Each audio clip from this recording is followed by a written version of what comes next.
Hello and welcome to episode 516 of Contending at the Water Cooler. I'm your host, Clarence Moy, and I am joined by the other two M's visually. So, M's, let's go around the cooler, the visual cooler, and tell the listeners who you are and where they can find you on the internet. Joey, let's start with you. Put the wine. Hello. What? No. we're on the wine cooler. We never said what kind of cooler we're around. But hi, I'm Joey Moser. You can find me on Twitter at JoeyMoser83. Megan? Hi, I'm Megan McLaughlin. You can find me online at Hey Dude Meg. Also, I want to show off my mug, which probably is going to need to be blurred. Do you see what it says? Oh, yes. I do. It's unt. Well, now I need a prop. Wait a minute. I see your unt mug, and I raise you. Ooh, what is that? I just can't stop swearing. Brought to you by the boys. Oh, yes. So, Nice. Sorry, everybody got to see my underarm. So that's the value of video podcasts, underarm shots. But there's probably some sort of kink for that. But anyway, hello, my name is Clarence Moy. You can find me on Twitter at Clarence Moy. Hey, guys. And Hey. wikipits.com. It's great to see you guys. I It's know. great to see you, too. I like this. I do too. I can't believe we've waited this long to do this, but here we go. Like It's 10 weird. years, really? Like 10 I plus know. years? Yeah, that's crazy. Yeah. So technology, we have finally caught up. You can teach an old dog new tricks. Have you heard of this thing, video podcast?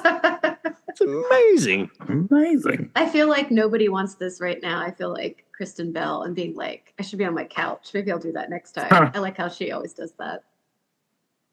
Well, it could be worse. It could be Carrie Bradshaw in season 1 of And Just Like That. I actually Of course, I miss guess that's those- not a video podcast. I kind of miss those days now. I miss the early days. Joey's see now we can see the looks, and Joey's got that little look on his face that's like, "Shut up, you bitches! You don't know Yeah, art when you see it." where are you on your and just like that journey? I just got past the birthday episode, the like unhinged, That was a good where episode. like Cynthia Nixon is like, I didn't get to pitch my voice at all during the Gilded Age. Let me do it every chance I get on this episode in this sparkly silver jumpsuit. Oh, Yeah. It's insane, Clarence. It's insane. you lost me at Rosie O'Donnell, virgin nun having sex with Miranda. Although we did get rid of Che, right? Che is gone. Yeah. I miss Che. I miss Che. No one misses Che. Megan is the contrarian. Yeah. Megan the Like- contrarian with like I miss- THE. I miss something. I miss having something to hate beyond just the entire show. You know, I would actually say that And men. the way that people were Yeah. talking about the show, and this is the last thing I'll say, but like the way that the people were talking about the show this season, and you know, I caught up like 5 or 6 episodes into it. I thought they were like, you know, circus performers on fire running around. Like that's how people acted. And I was like, it's not that bad. It's Chill not out. that bad. No, it's not that bad. But it's just like it's so different. Like if you think about the first season compared to this current season, it's just like whoa. It's I mean, crazy. I'll give you it's yeah, crazy. yeah. But like it's- Big's yeah. death is like not even a. I mean, not that it should be, I guess, but like I don't know. I was really surprised by what happened in the last episode, and you still don't know. You still No, I don't know? don't know anything. Jesus Christ! I can't believe you don't know. Oh my God, You're- you're such a snob about. Oh, you haven't watched it. Well, because it's online everywhere. There's been so many think pieces written about it. Do you Okay. not read think pieces? Do you not think? I'm no, he does not. I'm reining this in now. See, I'm Okay, yes, I'm reining okay, this in. Yeah, this is, and you're I'm able to running see it. you're able to see it now. You can see Yep. it happening. Yep, I can see the raining. So this is, as you can see or hear, this is our first video podcast. And this week we are going to do a brief intro with Joey covering the Indie Shorts Festival, for which he served on the jury for the narrative features this past weekend. So congratulations, Joey, on serving on your first festival jury. Then Megan and I are going to talk about Liam Neeson's The Naked Gun, which opens this weekend. We have both seen it. Joey has not. We have promised to not have spoilers. But Joey did say something about maybe I'll leave and walk out. But that would be really weird if it's just like an empty space with Mr. Rogers. I don't think there's anything that, huge to spoil. Well, spoil the jokes, right? We're not going to refer to specific jokes. Anyway, that way the humor will stay fresh for Joey. And then, of course, our main topic this week is one of our very favorite podcasts that we do. It is the review of the Main Title Emmy categories. Title design, which they've stopped calling it Main Title Design. I don't know if you've noticed that, but it's just title design and then main title theme.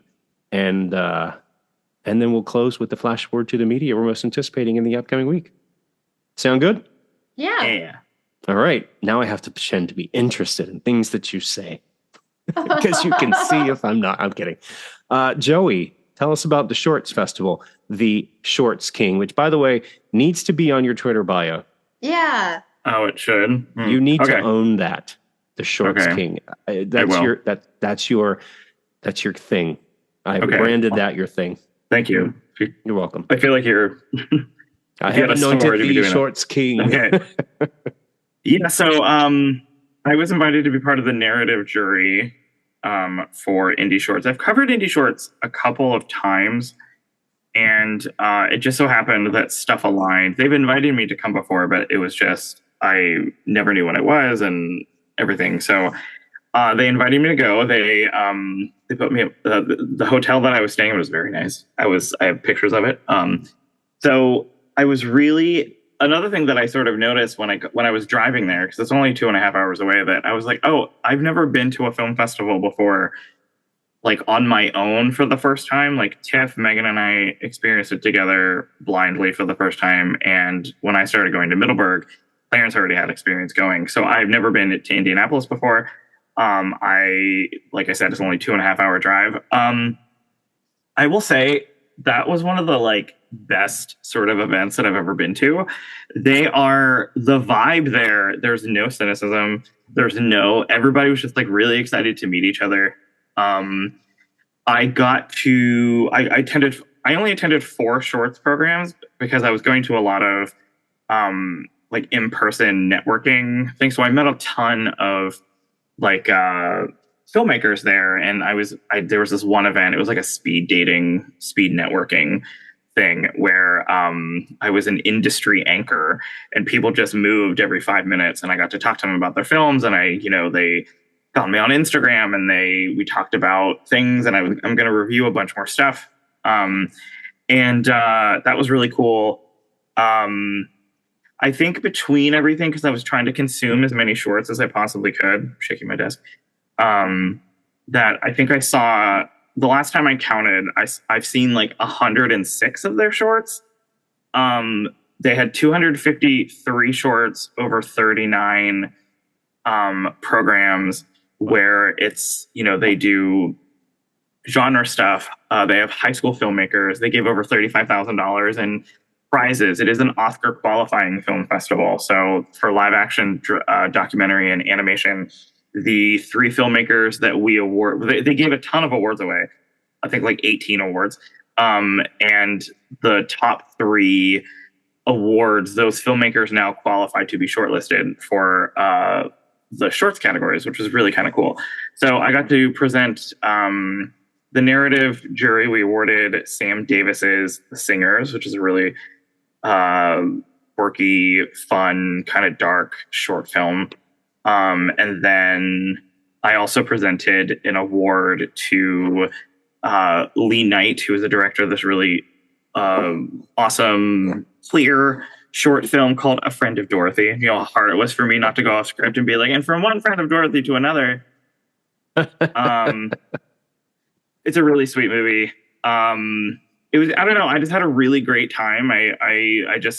I've never been to it. I met the president of the festival. I went to everybody was just there was no ego there. There was no, it's not I say this in generics, but I mean, how you see people at some festivals and they seem a little over it, and they seem they're well, I put this thing on Twitter. Did you see my review? There's none of that. I went to I hung out in they had an event in a bank vault, and I was hanging out with this girl who directed this movie called Endsgiving about a Friendsgiving during a zombie apocalypse. And it's a really, I loved that movie. And it was just like, I don't know, it felt very accessible. Indie Shorts this is the 8th year that they've done it. It used to be, Shorts used to be part of the Heartland Film Festival, which I think is in late October. But I think they have so much programming for shorts and everything like that, they broke it off so it's its own festival. So yeah, I highly encourage people to, I think I've said this for years, but I mean, like, you don't really know like the world of the short film scene until you kind of dip your toe into it and realize how vast it is. And so that was kind of a really surreal experience to kind of meet a ton of people and make a lot of good contacts. And it just was very encouraging, and I hope I get invited back. It was really cool. That's great. That's really cool that it was like Oscar qualifying too. Like that's really they did like I don't know. The award since it's the indie shorts. I wish I took a picture of it. I can't find it probably. Their trophy is like a garden gnome, like a silver plated garden gnome. And like it's called like the Iggy for I think that's what it's called. I'll try and find it real fast. But I don't know. It was just like, yeah, it just felt like real. I don't know if you can see this, but like that's the award. Oh, it's adorable. That's adorable. Yeah. So like the gold ones were for the Oscar qualifying ones, and I took a picture of them like all hanging out on a table. I love that. So cool. So I don't know, like the silver, like there was like a high school filmmaker who he won money. Like he didn't, qualify for an Oscar, but he like wrote and directed a like 6-minute short called The Audition, which is really good, about 2 kids nervous to audition for a high school production of Hamlet. And so like he got like a couple $1,000s, and he gets to like put that towards a movie, making another movie, or like college or whatever. So I don't know. It just felt like a really positive, really encouraging environment. So yeah, I really want to go back. So people of Indie Shorts, if you're listening, please invite me back. What I love about what you said was, the fact that you don't have these sort of jaded festival attendees, that everybody's there because they love short film. Yeah. And they're celebrating short film. And it's what most festivals proclaim to be. Mm-hmm. But, especially like Telluride is a lot of fun. Telluride has a lot of that. But then you do get into those, especially when you get, premieres, you do get into that conversation about, oh, it's a good movie, but it's not an Oscar contender. And this like immediately deflates the room and kills the buzz when it's just, let's just celebrate the movies. Yeah. Now, I'll say that being a hypocrite, and I've probably said that very same thing. But I'm going to record that when we go to Telluride. When you're like, yes. It's an Oscar. I'm like, gotcha, bitch. She's going to have a button. She's going to be like following me around. Now it's a challenge, and I will not do that. Oh, I'm going to be everywhere. When I know you're he's going to be like, well, yes, I did see this. It's not an Oscar contender. It's not an Oscar contender. I'll be like right there. Yeah. That's kind of creepy. All right. Excellent. Well, Joey, we look forward to more coverage on the site. And if you haven't checked out The Shorts King, it's in the it's at the bottom of the film page on the ending. But it's nice. I would say, of course, he'd be at the bottom. We're not getting into that. Jesus Christ. I'm sorry. This is part of the little swag. Their theme this year was construction and this little hammer pen. We can't make those jokes when we're visual now. We can't make those jokes. I don't like those jokes from a carrier pigeon. Okay, note to self. All right. No bottom jokes. Very good. See, 10 years in, we're still setting ground rules. Yeah, clearly. Wow. All right. Megan, why don't you tee up our conversation very briefly about The Naked Gun? Sure. So the new Naked Gun reboot comes from Akiva Schaffer, and he's also a co-writer on it. And it stars Liam Neeson, who plays Frank Drebin Jr., and he's Leslie Nielsen's son, who was, kind of taking over the reins of the previous franchise, but giving it his own spin, because Liam Neeson is not Leslie Nielsen. Even though, I was almost going to ruin something, but I won't ruin anything. but then there's also he meets this. Yeah, I'm doing good. He meets this femme fatale, Beth Davenport, played by Pamela Anderson, who's involved in this like murder case of her brother, and she's trying to solve it. And I mean, that's the main plot of it, but that really doesn't matter because that's not what people are there to see. I laughed very hard at this film. There were a few scenes that I was just like losing it over. But I'm anxious to find out what Clarence thought of it. I thought that it was like it has the spirit of the original, but it didn't quite like hit all the jokes for me. It wasn't like as laugh a minute as those films were, but I thought in my review I wrote that Pamela Anderson is like a standout. She really is. She gets the comedic timing more than anybody else. Like it's got to be a little bit silly, a little more heightened, I think, and she knows how to do that. Whereas I felt like Liam Neeson, it took a little bit for him to warm up to it. For me, at least, I had to get used to his kind of comedic rhythm. But I liked it overall. I thought it was fun and a lot of big laughs. But I'm anxious to hear what you had to say about it, Clarence. I really liked it. I will say one thing that I liked about it was it isn't a carbon copy of the vibe of the original trilogy Naked Gun films, because I don't think you can take Liam Neeson and put him into the kind of gumshoe potboiler narrative that Leslie Nielsen had created on those three. They did try to make this a little bit more like a Liam Neeson film, like a Taken or whatever else that he stars in with one syllable where he's trying to avenge his daughter's kidnapping and or death. So it's a little bit more like that. The beginning I thought was a lot funnier than the ending. It kind of, as I got to the end, even though it's like an hour and 20-minute long film, I felt like it was running out of steam toward the end there. But one thing that I will say that it is funny, and we haven't had a film like this in a long time, so I applaud that. One thing that I will say that didn't quite work for me is in The Naked Gun, you would have the front, this is sort of the joke in the forefront, and then you'd have some random stuff like a title of a movie or some poster, some visual gag in the background. This kind of lacked that dual narrative or that double layer of joke. Like it's all here in the foreground. I noticed that too. I felt like there were there were some things they did have some of those background jokes. They did, yes. But it was like I just remember with the original series or the original franchise, it was just like joke after joke after joke, right. Like just like really silly. And this one, I felt like there were some times where I was like, oh, no one's laughing. And at least in the theater I was in, like, oh, this is kind of a downtime. And I thought the middle was actually the funniest part. I loved, I won't say any more because Joey doesn't want to. But Joey's not listening to us. Oh, he isn't at all? He took his headset out. Yeah, no, he has no idea so he can that we're talking about him. Oh, yeah. You're a butthead.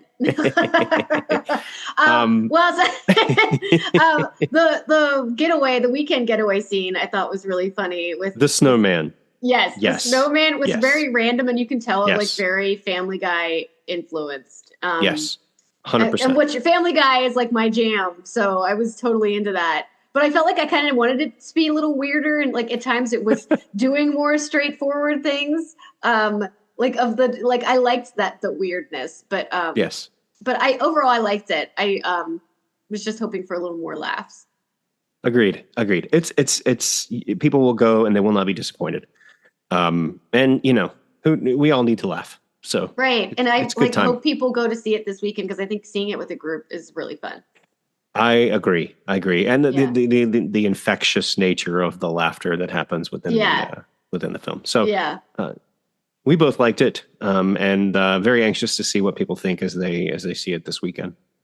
As I was walking out of the theater, there was like a middle-aged couple, maybe a little bit older, slightly older, and they were just like, "It was so silly," and I'm like, "You had no idea what you were coming to see." Yeah, seriously, Yeah, did you ever know those movies? It's supposed to be silly. Anyway, come back, Joey, come back. We're done. Welcome back. I did like the signage. And you're muted. He's not back. Okay, is he back? There he is. He's Okay. back. Yep. He's back. Hi. Back Hello. from his soundproof booth. Yes. I'm so happy to be here on Quiz Show. All right. Now that we're done talking about Joey for 20 minutes, let's jump into. Oh, now we're gonna have signs. Oh, I am totally yeah. not prepared for this. I'm not prepared for that either. Let's I do talk. have one of my favorite photos I have of Joey is him when he picked me up from Miami, and he had a sign that was like something like horror. I don't remember that. At I all. have it on my phone. I'll post it to you. Yeah. I was like, All right. Or it's Let's like- jump yeah. Sorry, there's a into fly. our main title. I'm gonna still call it main title design. Emmy category. We'll start with the titles, the visual indicators, which were the nominees for this category were Dark Matter, which I didn't know was a thing, The Decameron, House of the Dragon, Penguin, Severance, and The White Lotus. So I thought we kind of go over the visuals of these, kind of describe them for people who haven't seen these titles. And I'll start with Dark Matter, which every year we find that there's an extremely artistic kind of risk-taking title, or maybe something. It reminded me, it was a Counterpoint that years ago was the black and white dots and things like that. I think Dark Matter kind of falls into that category. So you've got these symmetrical blocks that kind of move around. You've got these little figures walking around in as these shapes are reforming, and it's very moody, very atmospheric. I don't know what the show's about, but it was a very artistic and well done, well thought out title, I thought. What did you guys think? I thought when it started, I was like, this would be a great plug for like the UPS store. Because it looks like. Is that a compliment or not? That's not an insult. I don't mean that as an insult, because I didn't know what the shape was when I first started. I actually, the first thing that I said to Jason, it was the first one that we watched, and I was like, oh, it's recycling night. We gotta make sure we take out all the stuff. I agree with you about the counterpoint section. I was like, oh, this is the minimalist, clean lines, merging of things together. That's what this represents. So my brain automatically went to sort of like you, like didn't know it was a thing. I had forgotten the show existed, if I was being honest. But I was like, these categories, especially design, main title design, I'm also saying the old thing. This category is kind of like what I describe as like a Wild Wild West category. You don't know what the fuck is going to happen. Right. So I liked it. I thought it was clean, simple, effective.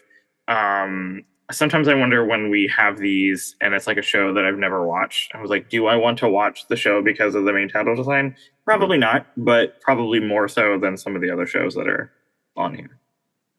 Now we'll cast back our viewers' memories to the infamous year that we will never live down, where Stranger Things won this win. category for slowly fading letters. We talked shit about that title design like over multiple podcasts. We did. I feel like Dark Matter looks like Tetris. It looks like the way things are moving around. It feels like if you were yourself a Tetris thing, which I don't know what Dark Matter is about, but we always talk about too, like, is this showing us what it's about? And I'm not quite sure that is doing that. No, I would say it kind of fails that test. Yeah. Yes. Yeah. A lot of these failed that test. So they do more of it. I think, it's more thematically setting you sort of visually in the world of these titles is kind of what the common theme is. Again, I haven't seen Dark Matter, but I have seen, or at least know of the other shows. And I would say by and large, it is a more thematic thematic establishment that happens with the main title designs here. All right, Joey, why don't you take us to the Yes, Megan, sorry. I would say, do you want me to look up what dark matter is about so we can see what do we guess? What do we think it's about? Is it? That would be kind of fun, actually. Yes, what do we think it's about? I think it is about a science experiment gone wrong. Joey, what do you think? It's about a glass of wine. I think it is about an organization that has something to do with bad science. It is about Professor Jason Desson is abducted into an alternate version of his life. In a labyrinth of realities, he embarks on a harrowing journey to get back to his true family and save them from the terrifying foe imaginable, himself. That sounds exhausting. Okay. Yes. That sounds like a very Apple show. Joel Edgerton is the other lead. Yes. It does sound very Apple-y. Yes. Joey, take us to the Decameron. You guys ever see the movie Willard? Yes! No, actually. Mice. Ugh. It is cartoon rats. It looks hand-drawn, I assume. It might be some of it has a hand-drawn element to it. The Decameron, I know this is a Netflix show. I've seen a couple of episodes of it, but that was like way back when the series dropped. I think it was like in July of like 2024 when that show came out. And it is a bunch of rats who, scurry around as rats do. They come out of the floor, they wrestle around with each other, they split into formations, they form like a goblet tipped over, they form like an undulating skull, they form prayer hands. And then right before you think you're sufficiently creeped out, there's two rats fucking Yes, there is. Probably, presumably, create more rats. I actually like this one a lot. There's when I think main title design, I think of sequences where the images start as one thing and then they transform into another. I think like a really great example of that is probably the first time that we ever covered this category, and that was that AMC show, The Night Agent. This is obviously different style and everything like that, but I think this could probably also fall into a minimalist style. I don't know. This is the last one that I watched out of both theme and title design, and I actually like this one a bit. I don't know what you guys think. I like it quite a bit. I like the rats engaging in intercourse, and I think this works in terms of the show because we all know the Decameron is set during the bubonic plague, the Black Death, and so we all know that was transferred by rats, fleas on rats, and all that. So it kind of the show doesn't necessarily show a lot of, from what I remember of it, it doesn't show a lot of that. It's the people living in the plague.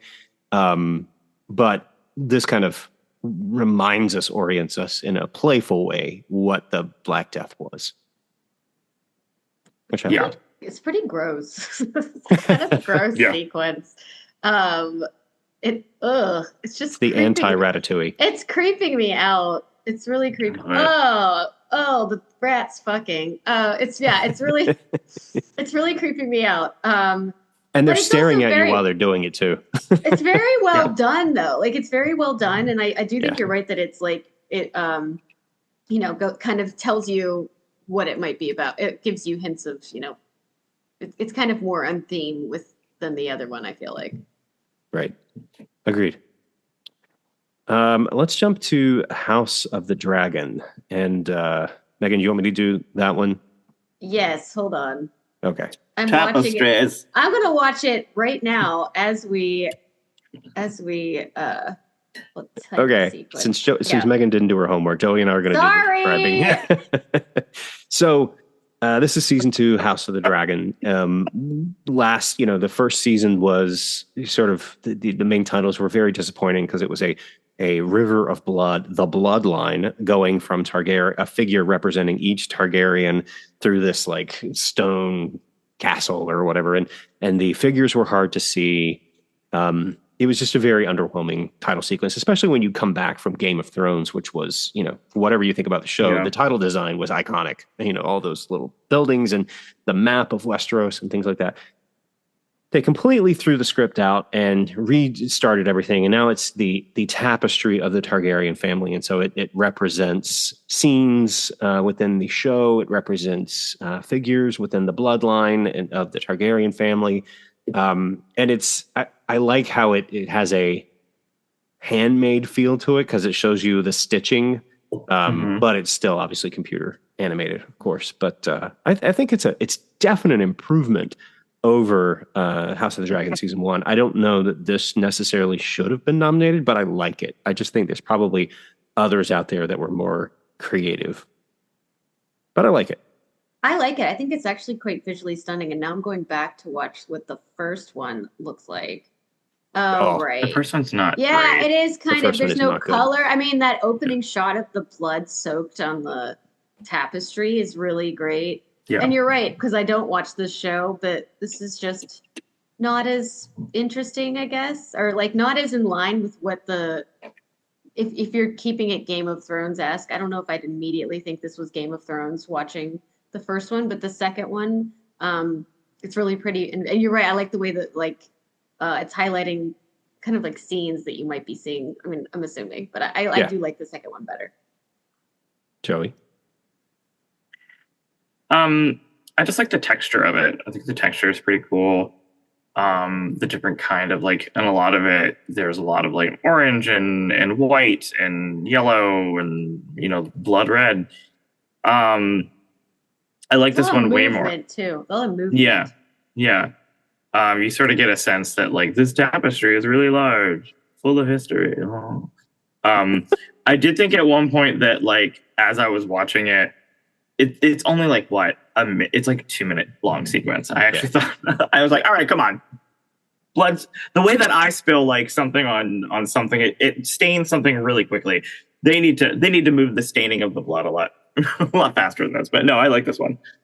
There's a lot to convey in a title design of this show, with all of the names that are involved in it. So, all right, moving on to DC's The Penguin, which is a kind of graphic novel approach to the DC universe. This is, of course, based off of the character from the Batman film. In this incarnation, we have a lot of comic-esque panels that are kind of, and it looks like one of those things where it's live action filming, but they've animated it. Yeah, looks like they're drawing it as it's happened. It's very being quickly drawn. Yes. Yeah. So I think it does a really good job by saying, remember this, you may know the Penguin from the comic books or from the graphic novels, but this is a very dark, very Goodfellas-esque take to it. So I think it works. I do too. It definitely gives it that gritty vibe, that mobster vibe, which is what the show's going for. But also kind of calls back to its roots of being comic book in a way. Yeah, I really like this one actually. I like the contrast of the light and the dark. I like how this isn't an insult, but I kind of like how dirty it is. Yeah. Yes. I do too. And there's there's a one point where you could, I don't know, there's some they'll have a larger image with something moving alongside it, you see somebody stepping on a bridge or looking through a window or something like that. But I like this one, but I actually kind of wish that the music from this was nominated too, because I found myself paying more attention to the music than the visuals of this one. Mm-hmm. So I kind of wish, if you're going to nominate the design, I kind of wish the score also got in there. But yeah. I believe the score is written by Michael Giacchino's son. Oh. Mark Johnson just quivered somewhere. Joey, I realized I skipped right over you. So why don't you do the last two? Oh, it's okay. What's next? Severance? Severance. Okay, so I will say, as someone who thinks that Severance is exhausting, I still want to finish it. This title sequence, because I don't think the title sequence is on the first episode. I've only seen the first episode of season 2. This title sequence is so creepy to me. Like, I mean, Severance 1 for season 1. I feel like this one, I like how disjointed it is. I like how there's several different kinds of animation style in it. Like at one point in the middle of it, it looks like a blackboard or a screen, and like the animation is different. There's like faceless heads, there's floating heads, there's crumbling heads, there's, it feels like disembodied bodies Balloon walking heads. around. What?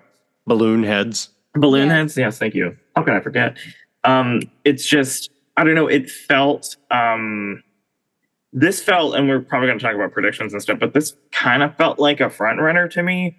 But I don't know if people are like, we've already awarded Severance. We're going, I don't know if some people might think there's too much in this sequence, but I was really very creeped out by it. It's visually stunning, and Yes, it's so gorgeous. much going on, and the way it's just like moving so fast, and like, you're going through somebody's head, then you're in a hallway, then it's like takes you to different places. Levels. Yeah. I also like how, like, I love miniatures, and I love how everything kind of looks like. You said miniatures, really? Miniatures. Don't you remember the show USA High? The one character was always obsessed with miniatures, but I really like miniatures, and I love how, like, it's like they're all little pawns play, like who's playing with them, so to speak. But I do like the sequence. I do kind of see it as a front runner too.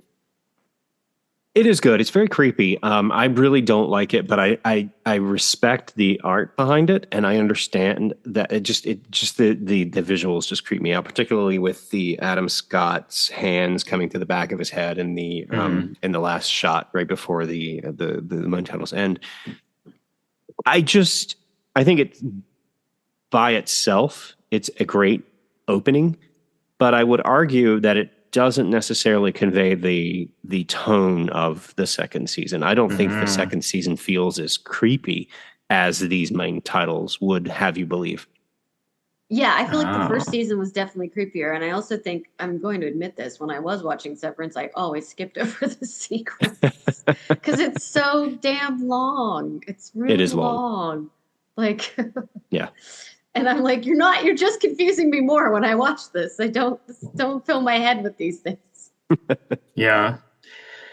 Yeah, I don't know. I think this is a case of they knew they knew maybe that they had to kind of like up the ante in terms of a lot of stuff in one sequence. So there's a lot in this sequence. So maybe some people will be turned off by that. Some people will like it. Yeah. Joey, why don't you take us down the last nominee? Here, we got some White Lotus action. We have, speaking of like tapestries, we have like gorgeous hand drawn. White Lotus season 3. We got, art people in a river. We got fish. We got monkey smoking a bong. We got temples. Lots of temples. Lots of gorgeous, seemingly hand-drawn things. One of my favorite things about this title sequence is the elephants. I like the last shot of this title sequence a lot. The way that it looks like there's like a swirly like curtain over it and sort of opening as like the title comes out. The movement on this is a lot more subtle. And then when you sort of like just stare at it as you're watching it, I think it becomes a lot more apparent. They do a lot with like shadows and stuff in it, but I like this one a lot. I think there's there's no way that this isn't in contention. Yeah, I do like the shadows that hover over it. Yes. Yeah, like like it's sun, like sun boat. fading, or like, yeah, there's just something. You're right about that. I like that. I also love. Oh, go ahead. No, I was just saying, I also love the depth of feeling that you have in this. Like it feels like there are layers. It reminds me of like a puppet stage or something like that, where you've got like the curtains and you've got some action mid ground, and you've got something in the background, and that's kind of where the shadows moving, those boats moving across the screen, kind of help that. It feels 3D without being in 3D. Yeah, that's true. It moves kind of like Wes Anderson type of like, we're over here now. We're over here now. We're over here. Wes Anderson's White Lotus. Yes. Where's my old-fashioned record player? Yeah. Oh my god, I just arrived here on this bicycle. I mean, I have spare tuba parts. Whimsical. All right.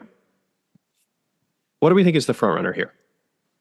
Joey, you mentioned you didn't think that Severance, didn't know if the Academy would look at Severance again because it had already won, but so is White Lotus. True. I think it's Severance, also just because there seems to be a lot of enthusiasm behind the show, but I kind of want to throw caution to the wind, and I kind of want to be ballsy and say, like, the Decameron. That's the one. The rat fucking is the only humorous image in any of the main titles. Just, I'm not sure if that's a strength or a hindrance. I don't know. Megan, what do you think? I do think that we're just gonna go with Severance, because didn't Game of Thrones win twice for changing? Didn't it change up its It sequence? did. Yeah. Dramatically enough. Yeah, and I feel like That's the only show that has won twice. Yeah.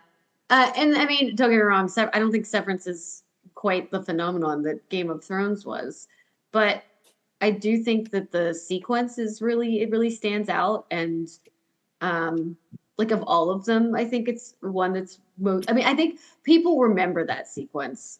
I don't know. I kind of think it's Severance. I'm going to say White Lotus, just to be different. Yeah. I do think it's between those two. I think if there's a spoiler, it's going to be something along the minimalist lines, like Dark Matter. They do love their minimalism, but I'm going to go with White Lotus.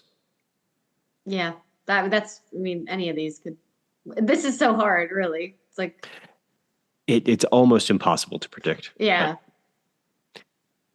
Okay, let's jump to original main title theme music. And Megan, would you like to kick us off with Department Q? Oh my God. I'm sorry. This was very last, like I wasn't sure what we were doing. So I just thought we were just doing the main titles. I'm sorry. So I don't know. That's all right. Do you want to do main title music another time when you've had a chance to listen to it? Do that another time. Yes, that would be great. Let's do that. We'll do main title music. Not next week, because next week, I'll preview our podcast next week in a second, but we'll do that the next time we just the three of us record. Yeah. And you have a hard out at 9:30 anyway, so. I do. Yeah. All right, very good. Well, let's then jump to the flash forward to the media we're most anticipating in the upcoming week. And Megan, would you like to kick us off there?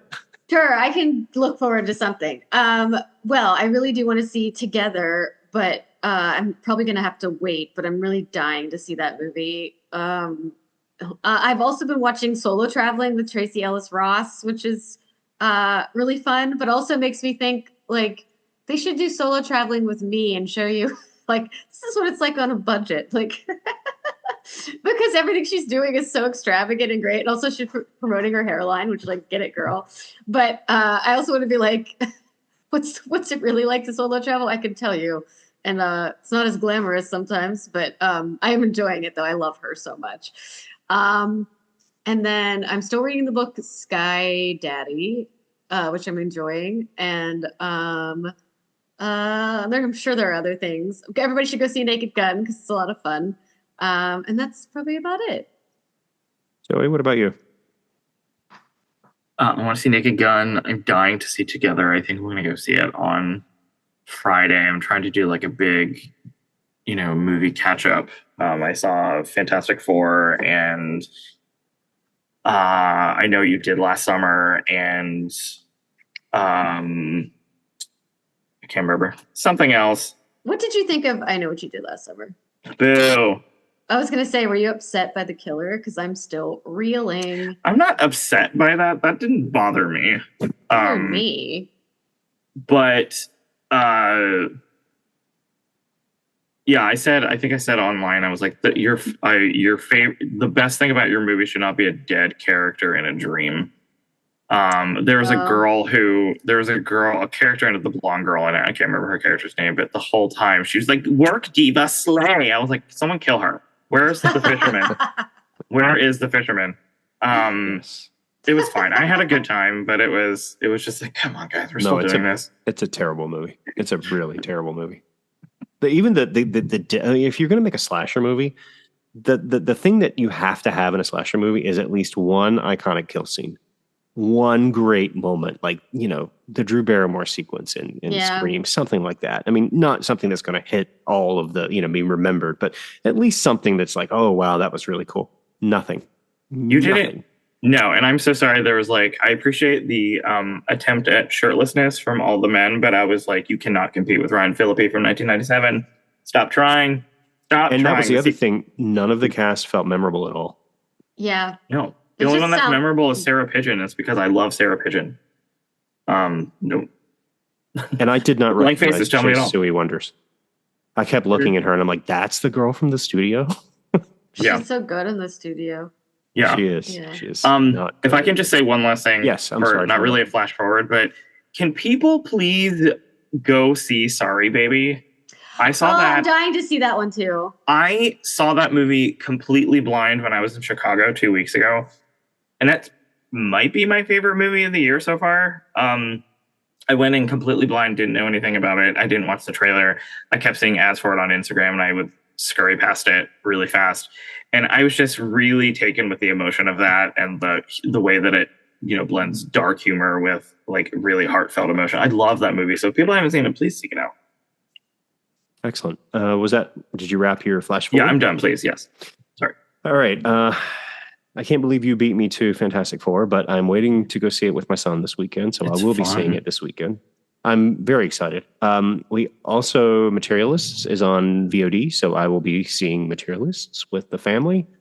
On TV, I've got, I'm getting through, I'm not plowing through them. I'm gradually watching the screeners of Alien Earth, which I will not comment on. Yeah.